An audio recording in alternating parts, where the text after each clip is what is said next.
ली शियाओलोंग के सबसे डरावने 10 चौंकाने वाले रहस्य। शारीरिक खामियां ही बनी उसे कुंफू का राजा। नंबर 1 को कहा जाता है आदमी का सबसे बड़ा दर्द। 99% लोग आज तक नहीं जानते 20वीं सदी के सबसे प्रसिद्ध कुंफू उस्तादों में से एक, एमएमए मिश्रित मार्शल आर्ट्स के जनक, हॉलीवुड फिल्मों के पहले चीनी मुख्य अभिनेता और यहां तक कि कुंफू शब्द को अंग्रेजी शब्दकोश में शामिल कराने वाले व्यक्ति के रूप में ली शियाओलोंग से लगभग हर कोई परिचित है। लेकिन इन तमाम चमकदार उपाधियों को एक तरफ रख दें तो चलिए लोंग खुद के बारे में आप वास्तव में कितना जानते हैं। आज मेरे साथ चलिए और मिलकर लोंग के सबसे कम जाने पहचाने 10 दरवाजे रहस्य को देखें।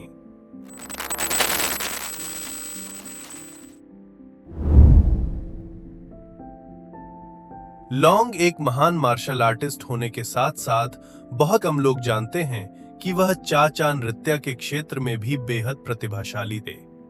14 साल की उम्र से ही उन्होंने नृत्य का अभ्यास शुरू कर दिया था।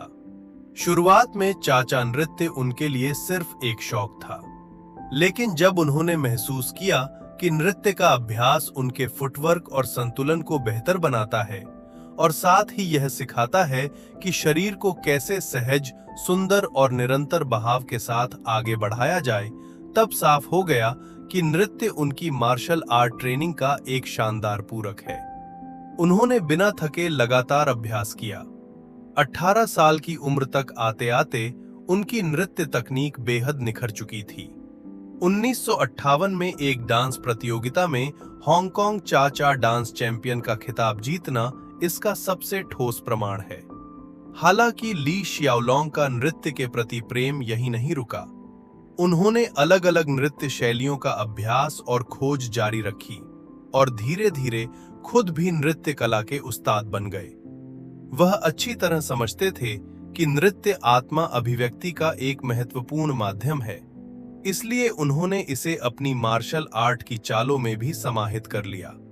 यही कारण है कि ली शियाओलोंग की फिल्मों में दिखाई देने वाली वे आकर्षक, स्वाभाविक और निरंतर बहाव वाली हरकतें वास्तव में मार्शल आर्ट और नृत्य के गहरे संयोजन का परिणाम है। ली शियाओलोंग को लोग सिर्फ उनकी असाधारण मार्शल आर्ट क्षमता के लिए ही नहीं, बल्कि उनकी दयालुता और विनम्रता के लिए भी सम्मान देते हैं। अपने करियर के शिखर पर होने के बावजूद उन्होंने कभी घमंड नहीं किया और न ही दूसरों को कमतर समझा। वह हमेशा मानवीय मूल्यों और दूसरों के प्रति सम्मान को सबसे ऊपर रखते थे। यही वजह है कि आज भी दुनिया उन्हें याद करती है और आदर के साथ उनका नाम लेती है। इसी बात से जुड़ा एक अहम नाम है जैकी चेन। उस समय जैकी चेन अभी एक गुमनाम सा छोटा अभिनेता थे। उन्होंने ली शियाओलोंग की फिल्म एंटर द ड्रैगन में एक बेहद मामूली सा रोल निभाया था। शूटिंग के दौरान एक सीन में जैकी को पीछे से ली शियाओलोंग पर हमला करना था, लेकिन गलती से ली शियाओलोंग का हाथ पकड़े हुए लकड़ी का डंडा जैकी के सिर पर जा लगा। यह वार इतना जोरदार था कि जैकी चेन को कुछ समय के लिए दिखाई देना बंद हो गया।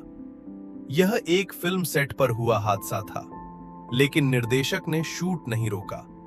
सीन पूरा होने के बाद ली शियाओलोंग तुरंत जैकी के पास गए और बार बार माफी मांगते रहे, यह सुनिश्चित करते हुए कि उन्हें कोई गंभीर चोट न लगी हो। इसके बाद ली शियाओलोंग को जैकी चेन का नाम पता चला। वाह, सेट पर अक्सर उनसे बात करने लगे, हालचाल पूछते रहे और आगे चलकर उन्होंने जैकी को आगे बढ़ने में भी मदद की। इससे उस समय आर्थिक रूप से संघर्ष कर रहे जैकी चेन पर पड़ा बोझ काफी हद तक कम हो गया। 20वीं सदी की सबसे महान और दिग्गज शख्सियतों में से एक के रूप में ली शियाओलोंग में एक अनोखा आकर्षण था। लगभग अकेले ही उन्होंने विश्व सिनेमा में कुंफू फिल्मों की एक नई दिशा की शुरुआत की। उनके द्वारा स्वयं विकसित किए गए कई फाइटिंग मूव्स और अत्यंत प्रभावशाली अभिनय शैली ने लोगों के दिलों में उस दौर की कुंफू फिल्मों की एक अमिट छाप छोड़ दी। लेकिन आम लोग आमतौर पर सिर्फ यही जानते हैं कि ली शियाओलोंग की व्यक्तिगत मार्शल आर्ट क्षमता बेहद उच्च स्टार की थी। बहुत कम लोग ये समझते हैं कि वो वास्तव में कई हॉलीवुड सितारों के शिक्षक और प्रेरणा स्रोत भी थे। 20वीं सदी के 60 और 70 के दशक में जब ली शियाओलोंग का मार्शल आर्ट करियर अपने चरम पर था, तब उन्होंने तेजी से हॉलीवुड के बड़े सितारों का ध्यान आकर्षित किया। उस समय कई प्रसिद्ध फिल्म कलाकार विशेष रूप से उनके पास आए ताकि वे उनसे फाइटिंग मूव्स और एक्शन टेक्निक का प्रशिक्षण ले सकें। इनमें जोर्ज लाज़ेम्बी और स्टीव मैकवीन जैसे मशहूर नाम शामिल थे। बेशक ली शियाओलोंग के शिष्य केवल अभिनेता ही नहीं थे। कई अलग-अलग मार्शल आर्ट शैलियों को मिलाकर जब उन्होंने जीत कुंडो की स्थापना की, तब उन्होंने खुलकर शिष्य स्वीकार करना शुरू किया। उनका मानना था कि मार्शल आर्ट की कोई राष्ट्रीय सीमा नहीं होती, इसलिए उनके शिष्यों में विदेशी छात्र भी बड़ी संख्या में थे। इनमें विशिष्ट रूप से अभिनेत्री शेरॉन टेट और उनके उस समय के पति रोमन पोलेंस्की शामिल थे। उनका विश्वास था कि मार्शल आर्ट सीखने से न केवल शरीर मजबूत होता है, बल्कि व्यक्ति की मानसिक दृढ़ता और इच्छा शक्ति भी निखरती है। वास्तव में ली शियाओलोंग का अपने छात्रों पर प्रभाव केवल शारीरिक प्रशिक्षण तक सीमित नहीं था। उनके दार्शनिक विचार भले ही कभी किसी पुस्तक के रूप में व्यवस्थित न किए गए हों, लेकिन वे रोजमर्रा की बातचीत और व्यवहार में स्वाभाविक रूप से झलकते थे। ली शियाओलोंग जड़ और अपरिवर्तनीय नियमों में विश्वास नहीं करते थे। मार्शल आर्ट में वो किसी भी तयशुदा ढांचे या स्थिर रूप का विरोध करते थे और जीवन के प्रति भी उनका यही दृष्टिकोण था। वो लगातार खोज, बदलाव और नवाचार करते रहे, अपने दिल में बेस लक्ष्य की ओर अडिग रहते हुए, बिना रुके और बिना डरे आगे बढ़ते रहे। पूर्णता की तलाश में रहने वाले ली शियाओलोंग हमेशा जानते थे कि अगर उन्हें सर्वश्रेष्ठ बनना है तो उन्हें हर किसी से ज्यादा मेहनत करनी होगी, लेकिन साथ ही सही तरीकों का इस्तेमाल भी करना होगा। उनकी पत्नी लिंडा के अनुसार ली शियाओलोंग लगभग हर दिन, हर मिनट अपनी मार्शल आर्ट क्षमता को निखारते रहते थे। वो साधारण और आम कष्टों से संतुष्ट नहीं थे।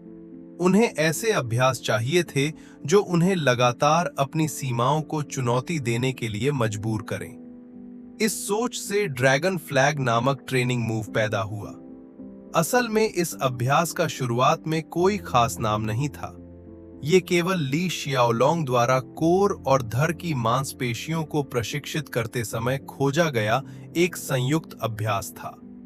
एक महान मार्शल आर्ट मास्टर के रूप में वो भली भांति जानते थे कि मांसपेशियों को सबसे प्रभावी तरीके से कैसे ट्रेन किया जाए।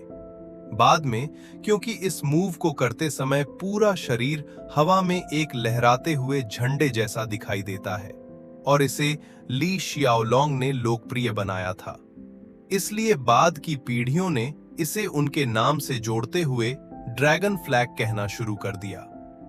इस अभ्यास में आपको अपनी दोनों भुजाओं और ऊपरीली पीठ को स्थिर रखना होता है और केवल कमर, पेट और नितंबों की ताकत के सहारे अपनी निचली पीठ और पूरे निचले शरीर को ऊपर उठाना होता है, लगभग 45 डिग्री के कोण तक। आज भी ये मूव फिटनेस प्रेमियों के बीच सबसे कठिन कोर ट्रेनिंग एक्सरसाइज माना जाता है। सिद्धांत के स्टार पर देखें तो ड्रैगन फ्लैग में ऊपरी पीठ एक आधार बिंदु की तरह काम करती है, जबकि निचली पीठ और पूरा निचला शरीर एक बहुत लंबा प्रतिरोध लीवर बनाते हैं। ये एक अत्यंत कठिन लीवर संरचना बनाता है, जिसमें शरीर के कुल वजन का लगभग 80 से 90% हिस्सा उठाना पड़ता है। इसके लिए असाधारण रूप से मजबूत कोर मसल्स और नितंबों की शक्ति आवश्यक होती है। किसी भी अन्य कोर एक्सरसाइज में इतना लंबा प्रतिरोध लीवर नहीं होता और इसी कारण ड्रैगन फ्लैग को आज भी सबसे कठिन कोर ट्रेनिंग मूव्स में गिना जाता है। हालांकि ली शियाओलोंग का जन्म अमेरिका के सैन फ्रांसिस्को में हुआ था, लेकिन उनका बचपन का अधिकतर समय हांगकांग में बीता। बचपन में वह किसी भी तरह से अच्छे छात्र नहीं थे। दिन भर या तो शरारतें करते रहते थे या फिर लड़ाइयों में उलझे रहते थे। पढ़ाई में उनकी बिल्कुल भी रुचि नहीं थी, अक्सर स्कूल से भाग जाते थे। हालात ऐसे थे कि शिक्षक बार बार उनके माता पिता को फोन करके पूछते थे कि ली शियाओलोंग आखिर हैं कहां। समस्या वाले किशोर का थप्पा लगने के बाद उन्हें बार बार स्कूल बदलने पड़े, लेकिन यह सिलसिला तब बदला जब वो 16 साल के हुए। उसी साल उन्होंने हांगकांग के सेंट फ्रांसिस कॉलेज में दाखिला लिया। वहां का अनुशासन काफी सख्त था, माहौल सादा और विनम्र था। कॉलेज के कैथोलिक भिक्षु किसी भी भटके हुए छात्र को आसानी से नहीं छोड़ते थे, बल्कि उन्हें सही राह पर लाने में माहिर थे। यहीं उनकी मुलाकात ब्रदर मयूधा से हुई। वाह, स्कूल में शिक्षक भी थे और बॉक्सिंग टीम के कोच भी। ब्रदर मयूधा ने युवा लिया शियाओलोंग में छिपी संभावनाओं को पहचान लिया और उन्हें मार्शल आर्ट्स से जुड़ने के लिए प्रेरित किया। साथ ही उनकी टेक्निक को निखारने में मदद की। इस दौर में ली शियाओलोंग ने ये के शिष्य के रूप में विंग चून कुंग-फू सीखना शुरू किया। इस अनुभव ने उनके मार्शल आर्ट जीवन की मजबूत नींव रखी। लेकिन लोगों से लड़ने की उनकी पुरानी आदत पूरी तरह खत्म नहीं हुई थी। 1959 में एक सड़क पर हुई लड़ाई ने उन्हें बड़ी मुसीबत में डाल दिया, क्योंकि इस बार वो जिस व्यक्ति को घायल कर बैठे वो हांगकांग की ट्राइड माफिया के एक सदस्य का बेटा था। ली शियाओलोंग के पिता पहले ही उनके शैक्षणिक प्रदर्शन से बेहद निराश थे। ऊपर से ट्रायड से जुड़ा यह टकराव उन्हें और भी गुस्से में ले आया। बेटे को इस झंझट से दूर रखने और उसे नई शुरुआत का मौका देने के लिए माता पिता ने फैसला किया कि ली शियाओलोंग को सैन फ्रांसिस्को भेज दिया जाए, जहां वो अपनी बहन के साथ रह सकें। यही फैसला आगे चलकर ली शियाओलोंग की उस कथापूर्ण जिंदगी की शुरुआत बना जिसे आज पूरी दुनिया जानती है। भारी विषयों से हटकर अब एक दिलचस्प किस्सा देखते हैं। हम सभी जानते हैं कि ली शियाओलोंग के घुंघसे और किक बेहद तेज थे, लेकिन सवाल यह है कि वे कितने तेज थे। इसका एक बहुत ही वास्तुनिष्ठ रिकॉर्ड मौजूद है। इतने तेज कि उस दौर की कैमरा टेक्निक उन्हें ठीक से कैद ही नहीं कर पाती थी। बिल्कुल सही। 1960 और 1970 के दशक में इस्तेमाल होने वाले कैमरा प्रति सेकंड केवल 24 फ्रेम रिकॉर्ड कर सकते थे, और ये लिया शियाओलोंग की हारिंग कर देने वाली रफ्तार को पकड़ने के लिए बिल्कुल भी पर्याप्त नहीं था। उस समय जब फिल्म ग्रीन हॉर्नेट की शूटिंग हो रही थी, तो फिल्म निर्माताओं को बड़ी परेशानी का सामना करना पड़ा। उन्होंने पाया कि ली शियाओलोंग की हरकतों को रियल टाइम में रिकॉर्ड करना लगभग नामुमकिन था। वाह, इतने तेज थे कि कैमरा में अक्सर ऐसा लगता था जैसे वो बिल्कुल स्थिर खड़े हों, जबकि उनके आसपास विरोधी एक एक करके गिरते जा रहे हों। ली शियाओलोंग की गति सचमुच चौंक देने वाली थी। सिर्फ 1 सेकंड में वो लगातार 9 घूंसे मार सकते थे या फिर 6 लगातार किक्स लगा सकते थे। उस समय के कैमरों के लिए ये गति हद से ज्यादा तेज थी।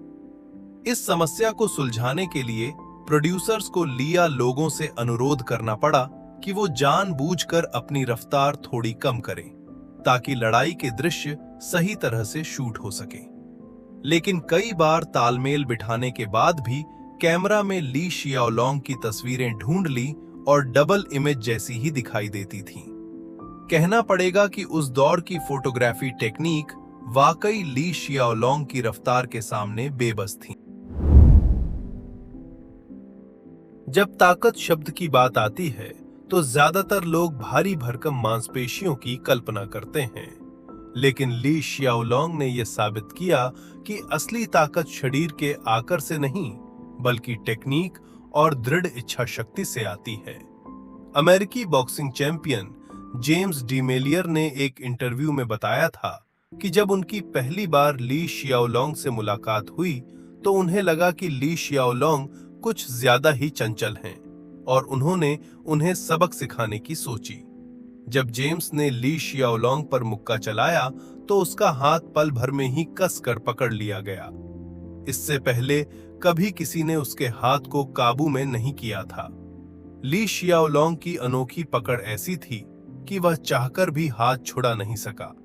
उस समय ली शियाओलोंग का वजन सिर्फ 135 जिन था, जबकि जेम्स डीमेलियर का वजन 225 जिन था। सिर्फ 32 साल की जिंदगी में ही ली शियाओलोंग ने अंगेनात चमत्कार रच दिए। उनके चरम दौर की ताकत और रफ्तार को लेकर उनके शिष्यों और दोस्तों के मुंह से कई चाके देने वाले किस्से सुनने को मिलते हैं। भले ही इन रिकॉर्ड्स की पूरी तरह पुष्टि न हो सके, लेकिन ये बातें भी उनकी असाधारण ताकत की ओर इशारा करती हैं। कहा जाता है कि ली शियाओलोंग एक ही घोंसले में 150 जिन वजन के व्यक्ति को लगभग 6 मीटर दूर तक उड़ा सकते थे। इसके अलावा वह बिना खोली हुई कोल्ड ड्रिंक के कैन में उंगलियां आसानी से घुसा सकते थे। पशप्स की बात करें तो शायद ही कोई उनसे आगे हो। दोनों हाथों से वह 1500 पशप्स, एक हाथ से 400, दो उंगलियों से 200 और सिर्फ एक अंगूठे से 100 पशप्स कर सकते थे। उनकी टांगों की ताकत भी उतनी ही हैरान करने वाली थी। वह 270 जिन वजन की बोरी को 5 मीटर ऊंचाई तक किक मारकर उछाल सकते थे। ली शियाओलोंग की यह ताकत जन्मजात नहीं थी, बल्कि सालों की एकाग्र ट्रेनिंग और लगातार आत्मविकास की तलाश का नतीजा थी। वह एक सच्चे मार्शल आर्ट्स मास्टर थे और उनकी किंवदंती आज भी दुनिया भर के फाइटर्स के लिए प्रेरणा का स्रोत बनी हुई है। बाहर से अच्छे दिखने वाले ब्रूस ली की सेहत हमेशा पूरी तरह ठीक नहीं थी। शूटिंग के दौरान अचानक बेहोश हो जाना, यह घटना बाद में उनकी असामयिक मृत्यु का एक गंभीर पूर्व संकेत मानी जाती है। यह अचानक बेहोश होना 1973 में हुआ था। Film the way of the dragon की शूटिंग के दौरान ब्रूस ली शौचालय के बाहर अचानक गिर पड़े और बेहोश हो गए। सौभाग्य से स्टाफ ने समय पर उन्हें देख लिया और तुरंत अस्पताल पहुंचाया, जिससे उनकी जान बच सकी। उस समय डॉक्टरों ने उन्हें सेरेब्रल एडिमा का निदान दिया। ब्रूस ली की पत्नी लिंडा ने बाद में याद किया कि दौरे के समय उनके होंठ बुरी तरह कंप रहे थे, बिल्कुल मिर्गी के दौरे जैसे लक्षण दिखाई दे रहे थे। The way of the dragon Bruce Lee की एकमात्र ऐसी फिल्म थी जिसे उन्होंने खुद लिखा, निर्देशित किया और जिसमें उन्होंने स्वयं अभिनय किया। यह हॉलीवुड में उनके पहले पूर्ण मुख्य किरदार वाली फिल्म भी थी, लेकिन दुर्भाग्यवश यही उनकी आखिरी पूरी हुई फिल्म बन गई। कुछ समय बाद स्वास्थ्य में सुधार होते ही उसी साल जुलाई में उन्होंने तुरंत फिल्म गेम ऑफ डेथ की शूटिंग शुरू कर दी। इस फिल्म की कहानी एक ऐसे योद्धा के इर्द गिर्द घूमती है जो एक पौराणिक खजाने को पाने के लिए 7 मंजिला टावर को पार करता है। भयंकर संघर्षों के बाद जब वह शिखर तक पहुंचता है, टू यूज केवल एक प्राचीन कथा सुनने को मिलता है। जीवन मृत्यु की प्रतीक्षा की एक प्रक्रिया मात्र है। दुर्भाग्यवश यह पंक्ति भविष्यवाणी जैसी सिद्ध हुई। ब्रूस ली इस फिल्म की शूटिंग कभी पूरी नहीं कर पाए। उस दिन दोपहर फिल्म की स्क्रिप्ट पर चर्चा चल रही थी। ब्रूस ली ने अचानक सिर दर्द और असहायता की शिकायत की। वहां मौजूद अभिनेत्री डिंग पेई ने उन्हें एक एस्पिरिन दी और आराम करने के लिए बेडरूम में भेज दिया, लेकिन वह आराम उनका आखिरी साबित हुआ। वे फिर कभी नहीं जागे। आमतौर पर यह माना जाता है कि उसी दर्द निवारक दवा से उन्हें एलर्जी हुई, जिससे मस्तिष्क में सूजन दोबारा उभर आई और अंततः उनकी मृत्यु हो गई। ब्रूस ली की अचानक हुई मृत्यु ने उस समय पूरी दुनिया को हिला दिया। एक ऐसा व्यक्ति जिसे उस दौर का विश्व का सबसे बड़ा कुंग-फू स्टार माना जाता था, इस दुनिया से विदा हुआ महज 32 साल की उम्र में। हालांकि ब्रूस ली दुनिया भर में बेहद ऊंची प्रसिद्धि और लोकप्रियता रखते थे, लेकिन बहुत कम लोग जानते हैं कि उन्होंने एक असाधारण सौंदर्य सर्जरी करवाई थी और ये सर्जरी संभावना उनकी अचानक हुई मृत्यु से भी गहराई से जुड़ी हो सकती है। ब्रूस ली हमेशा अपनी छवि और बाहरी रूप को लेकर बेहद सतर्क रहते थे और हॉलीवुड सुपरस्टार बनने के बाद यह और भी स्पष्ट हो गया। जहां के लोग बेहतर दिखने के लिए बोटॉक्स या फिलर जैसी प्रक्रियाएं चुनते हैं, वहीं ब्रूस ली इससे अलग थे और उनका तरीका कहीं अधिक चरम माना जाता है। 1973 में अपनी मृत्यु से ठीक 3 महीने पहले ब्रूस ली ने बगल की पेशीनों को हटाने की सर्जरी करवाई, यानी आम बोलचाल में कहें तो बादबू हटाने की सर्जरी। ये सुनने में भले ही अजीब लगे, लेकिन हमेशा की तरह इसके पीछे भी उनकी अपनी सोच थी। ब्रूस ली का मानना था कि बड़े पर्दे पर अत्यधिक पेशीनों में भीगा हुआ दिखना असभ्य और बदसूरत लगता है, लेकिन बगल मानव शरीर का प्रमुख पसीना निकालने वाला क्षेत्र होता है। इन ग्रंथियों को हटाने का मतलब था कि उनके शरीर की गर्मी बाहर निकालने की क्षमता कम हो जाएगी। मगर उस समय ब्रूस ली इन बातों पर ध्यान नहीं दे रहे थे। उनके दिमाग में सिर्फ एक ही बात थी, बड़े पर्दे पर खुद का सबसे परफेक्ट रूप दिखाना। कम उम्र में दुनिया छोड़ देने वाले ब्रूस ली की मौत का कारण आज भी पूरी तरह स्पष्ट नहीं है। एक अनुमान यह भी है कि पैसेने की ग्रंथियां हटाने के बाद उनका शरीर ऐसा हो गया था जैसे बिना कूलिंग सिस्टम वाला कंप्यूटर जो किसी भी समय ओवरहीट होकर बंद हो सकता है। जिस दिन घटना हुई उस दिन शूटिंग सेट पर एयर कंडीशनर बंद था और माहौल बेहद गर्म था। इस बात से इनकार नहीं किया जा सकता कि अत्यधिक गर्मी और हीट स्ट्रोक के कारण उन्हें ब्रेन एडिमा हुआ हो, जो अंततः उनकी मृत्यु का कारण बना। हालांकि इस सिद्धांत की आज तक पुष्टि नहीं हो पाई है, लेकिन लोग यह सोचने से खुद को रोक नहीं पाते कि ब्रूस ली द्वारा लिया गया यह असाधारण फैसला शायद सच में उनके स्वास्थ्य पर गहरा असर डाल गया। क्योंकि ब्रूस ली का जन्म अमेरिका के लॉस एंजलिस में हुआ था और वे अमेरिकी नागरिक थे, वियतनाम युद्ध के दौरान जब मोर्चे पर भारी जनहानि हुई, तब अमेरिका को बड़ी संख्या में युवाओं को युद्ध में भेजना पड़ा। भर्ती की उम्र में होने के कारण ब्रूस ली को भी सेना में बुलाया गया और उन्हें भर्ती से पहले सख्त शारीरिक जांच के लिए मेडिकल सेंटर जाना पड़ा। लेकिन हैरानी की बात यह थी कि जो ब्रूस ली हमेशा अपनी फुर्ती, कुंफू और मजबूत शरीर के लिए जाने जाते थे, वे इस सैन्य मेडिकल जांच में मानकों पर खरे नहीं उतर पाए। बहुत से लोग यह नहीं जानते कि ब्रूस ली में एक शारीरिक दोष था, वह यह कि उनके पास केवल एक ही अंडकोश था।